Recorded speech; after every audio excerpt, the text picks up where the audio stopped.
Hello everyone! Welcome back sa aking munting channel. For today's video ay isi-share ko naman ang mga kaganapan ngayon patungkol kay Rina.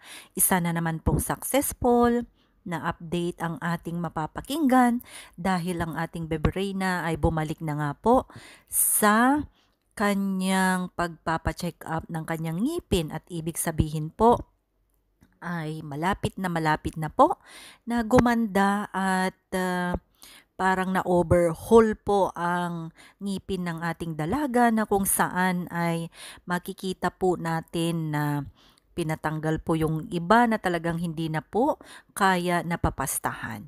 At ngayong araw din na ito ay nakarating po ang ating bebe Reyna sa Tanay Rizal upang mamasyal.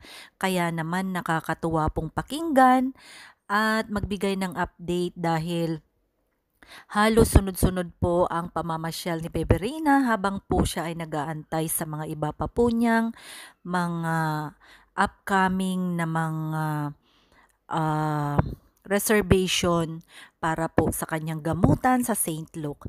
Kaya naman alam ko na excited po tayong lahat para po sa final or sa gamutan ng ating dalaga na yun naman po ang ating pinakaaabangan na naway magkaroon ng tamang gamot at magkaroon ng kasagutan ang pagpapagaling ni Reyna or pagpapagamot ni Reyna na tuluyan nga itong gumaling.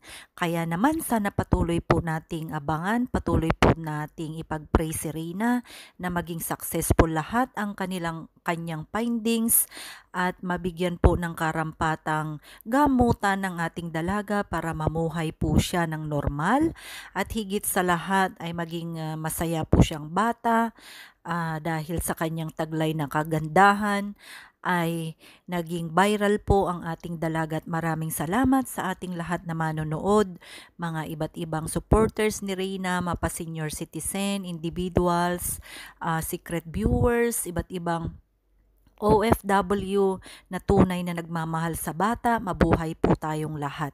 At sana po sa lahat ng bashers ay iwasan na po natin at tanggapin po natin. At support na lang po natin ang ating dalaga na sadyang kailangan po siyang ipagamot upang makapag-aral po siya ng tuluyan. At syempre po ay mamuhay po ng normal ang ating dalaga. Sana po ay successful lahat ang pagpapagamot ni Reyna sa kanyang ngipin. At syempre po sana successful po lahat ang pagpapagamot ni Reyna sa St. Luke at inaabangan po natin ang complete healing sa kanyang tainga. Maraming salamat and God bless us all.